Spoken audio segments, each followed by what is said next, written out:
और अब पंजाब की खबर, श्री आनंदपुर साहिब में हेरिटेज स्ट्रीट बनाई जाएगी। ये ऐलान पंजाब के कैबिनेट मंत्री हरजोत सिंह बैंस ने किया है। पहले चरण के तहत तख्त श्री कैसगंज साहिब को जाने वाली रास्ते को 25 करोड़ रुपए की लागत से सुंदर रूप दिया जाएगा। संगत को शांतिपूर्ण वातावरण देने के लिए पूरे रास्ते को वाहनों से मुक्त किया जाएगा। श्री आनंदपुर आने वाले श्रद्धालुओं को भव्य और दिव्य अनुभूति होगी। पंजाब सरकार पूरे तन मन से काम कर रही है। यहाँ आने पर श्रद्धालुओं को आनंदपुर साहिब में शांति का अनुभव होगा। पूरे रास्ते में वाहनों की आवाजाही बंद रहेगी। पूरे मामले की जो टेंडर प्रक्रिया है वो पूरी हो चुकी है और परियोजना पर बस काम शुरू होने ही वाला है। मुख्यमंत्री भगवंत सिंह मान प्रोजेक्ट का उद्घाटन करेंगे। इसके बाद श्री आनंदपुर आने वाले श्रद्धालुओं को पहले से कहीं ज्यादा सुविधाएं मिलेंगी।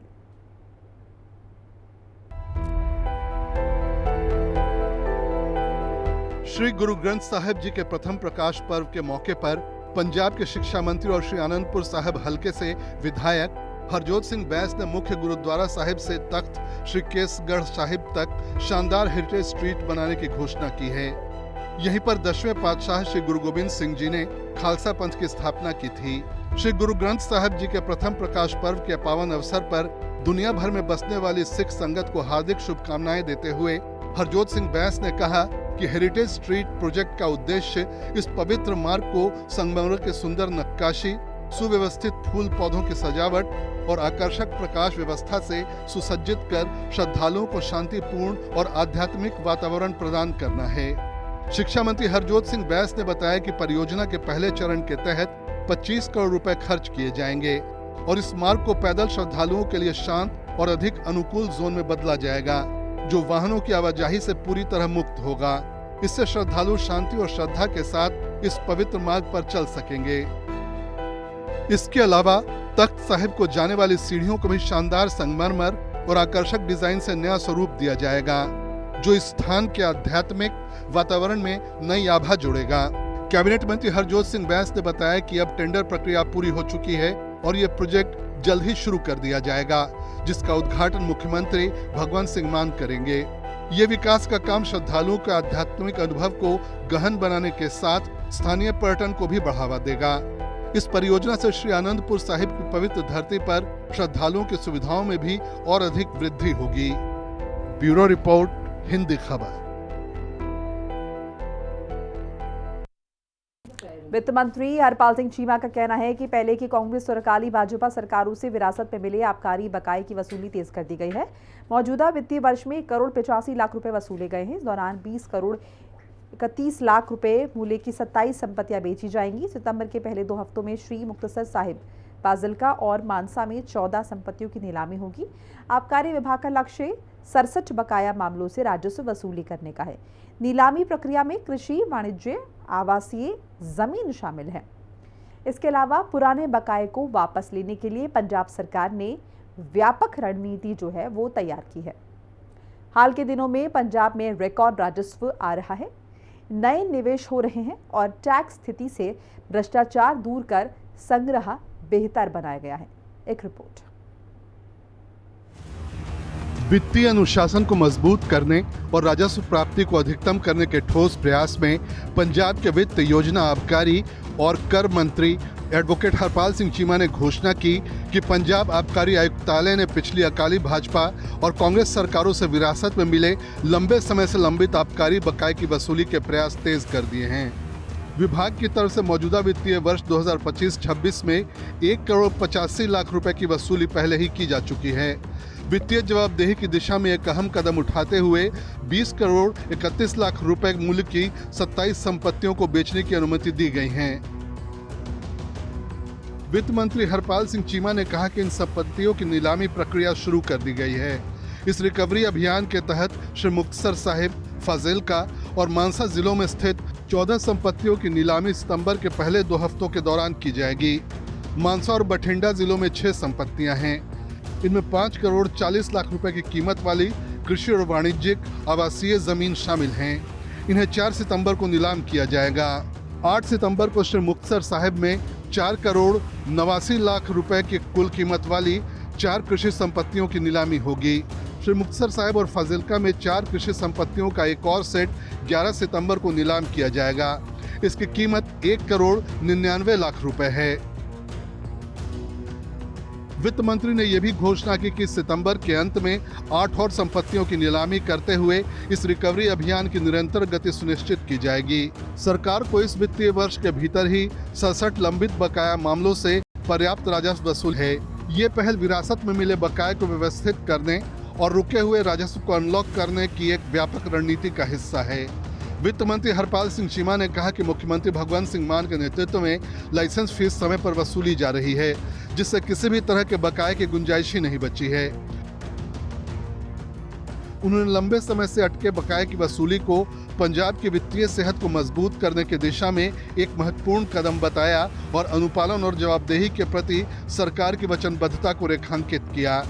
आम आदमी पार्टी की अगुवाई वाली पंजाब सरकार की पारदर्शी और कुशल शासन प्रणाली के प्रति समर्पण की पुष्टि करते हुए वित्त मंत्री ने कहा कि चल रहे प्रयास इस सरकार की वित्तीय ईमानदारी और जन विश्वास बनाए रखने की स्पष्ट मंशा को दर्शाते हैं। ब्यूरो रिपोर्ट, हिंदी खबर। युद्ध नशे विरुद्ध के तहत नशा विरोधी हेल्पलाइन सेफ पंजाब के माध्यम से 1 मार्च से अब तक 5,562 एफआईआर दर्ज हो चुकी हैं। अब तक 26,995 नशा तस्करों को गिरफ्तार किया गया है। उनके पास से 1,096 किलो हेरोइन, 380 किलो अफीम के अलावा 12 करोड़ 33 लाख रुपए की ड्रग मनी जब्त की गई है। विशेष डीजीपी अर्पित शुक्ला ने लोगों को नशा तस्करों की जानकारी सेफ पंजाब हेल्पलाइन पर बिना किसी डर के साझा करने के लिए कहा। नशे की रोकथाम के हिस्से के रूप में 1 मार्च से अब तक पुलिस टीम्स ने 1,153 संपर्क बैठकें की हैं और छात्रों के साथ 4,293 बैठकें आयोजित की। हर रोज सैकड़ों नशा तस्करों की गिरफ्तारी हो रही है और नशीले पदार्थ जब्त किए जा रहे हैं।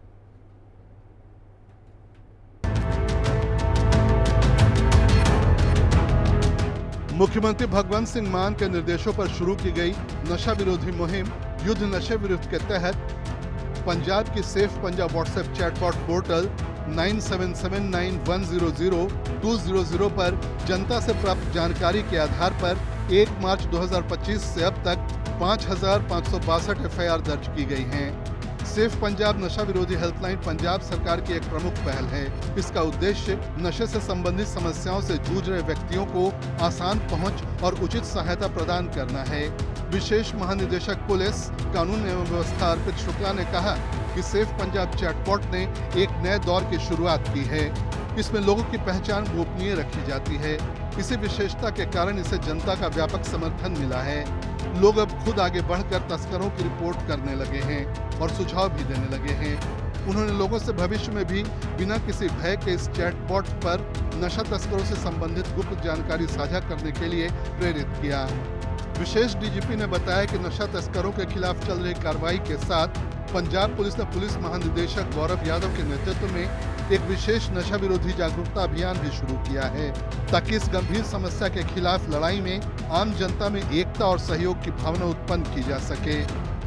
विशेष डीजीपी अर्पित शुक्ला ने कहा कि इस विशेष मुहिम के तहत पुलिस आयुक्तों और वरिष्ठ पुलिस अधीक्षकों को निर्देश दिए गए हैं कि वे अपने अपने जिलों में संपर्क कार्यक्रम, छात्रों के साथ बैठकें और दूसरे जागरूकता कार्यक्रम आयोजित करें, ताकि आम जनता, युवाओं, गैर सरकारी संगठनों, क्लबों को नशा विरोधी लड़ाई में शामिल किया जा सके। उन्होंने बताया कि 1 मार्च 2025 से पंजाब पुलिस ने 1,153 संपर्क बैठकें और 4,293 छात्र बैठकें आयोजित की हैं।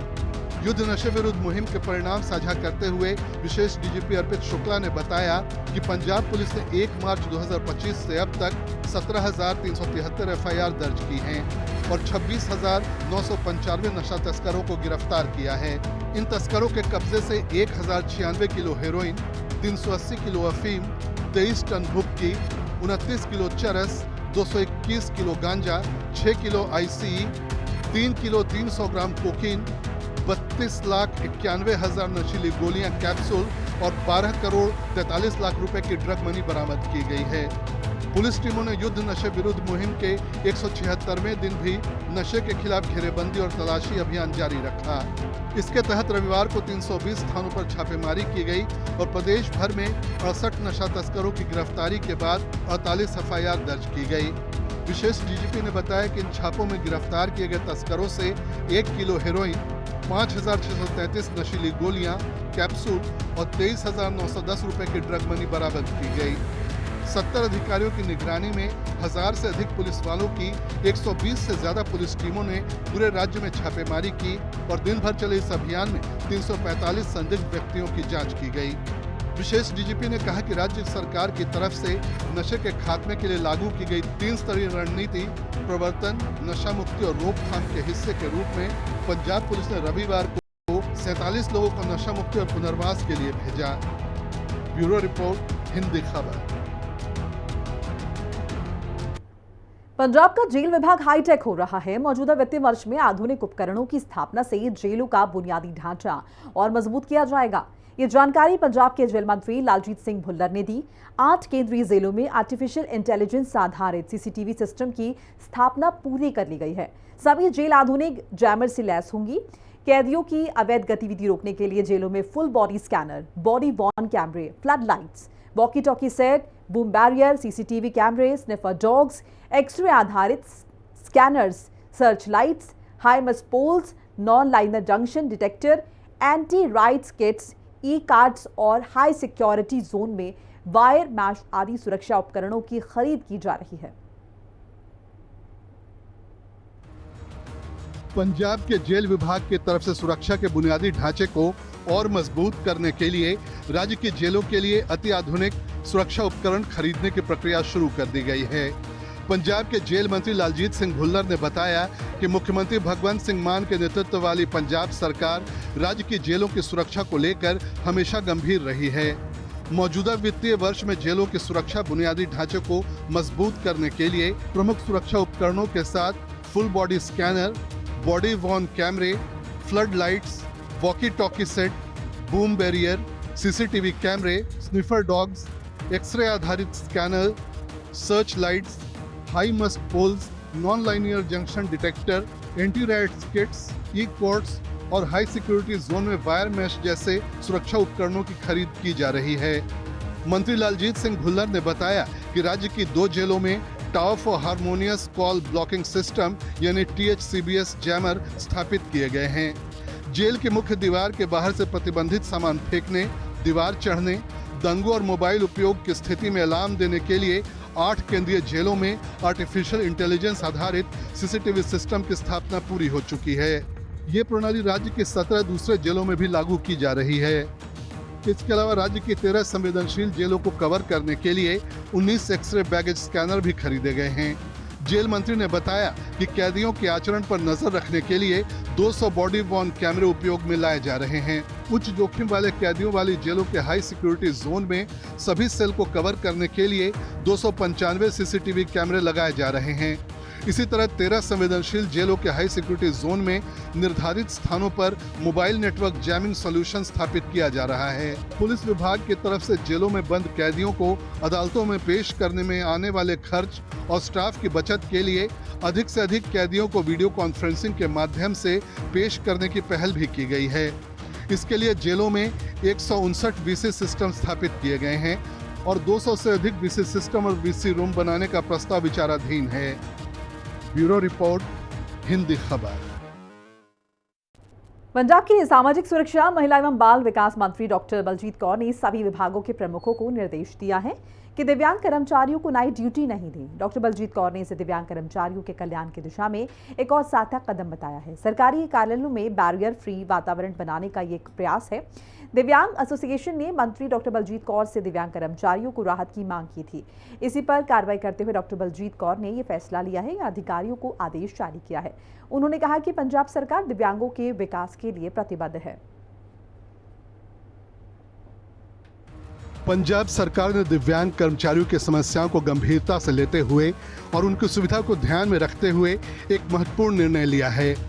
सामाजिक सुरक्षा, महिला एवं बाल विकास मंत्री डॉक्टर बलजीत कौर ने बताया कि अब सभी सरकारी विभागों के मुखियों को स्पष्ट निर्देश जारी कर दिए गए हैं कि नेत्रहीन और चलने फिरने में असमर्थ दिव्यांग कर्मचारियों को रात्रि ड्यूटी से छूट दी जाए। किसी भी दिव्यांग कर्मचारी की रात्रि ड्यूटी न लगाई जाए। इस संबंध में डॉक्टर बलजीत कौर ने कहा कि हाल ही में दिव्यांग कर्मचारियों के साथ हुई उनकी बैठक में एसोसिएशनों की तरफ से यह मुद्दा उठाया गया कि नेत्रहीन और गतिहीन कर्मचारी रात्रि ड्यूटी के कारण कई कठिनाइयों का सामना करते हैं। नाइट ड्यूटी के दौरान सुरक्षा और यात्रा संबंधी चुनौतियों को देखते हुए ये कदम मानवीय संवेदना और कर्मचारियों के कल्याण की दृष्टि से उठाया गया है। डॉक्टर बलजीत कौर ने यह भी कहा कि दिव्यांग अधिकार अधिनियम 2016 की धारा 3 और धारा 20 के अंतर्गत पहले भी बैरियर फ्री वातावरण बनाने के निर्देश दिए जा चुके हैं ताकि सरकारी कार्यालयों में दिव्यांग कर्मचारियों के लिए सुविधाजनक और अनुकूल माहौल सुनिश्चित किया जा सके। उन्होंने कहा कि मुख्यमंत्री भगवंत सिंह मान के नेतृत्व में पंजाब सरकार हमेशा दिव्यांगों के कल्याण और उनके अधिकारों की रक्षा के लिए प्रतिबद्ध है। सरकार की ओर से दिव्यांग कर्मचारियों को सरकारी नौकरी में हर तरह की सुविधाएं प्रदान करने के प्रयास लगातार जारी हैं। कैबिनेट मंत्री ने कहा कि इस निर्णय से सरकारी सेवाओं में दिव्यांग कर्मचारियों को और अधिक प्रोत्साहन मिलेगा, उनके अधिकारों की रक्षा सुनिश्चित होगी। ब्यूरो रिपोर्ट, हिंदी खबर। और इसी के साथ पंजाब की खबर में फिलहाल इतना ही। नमस्कार।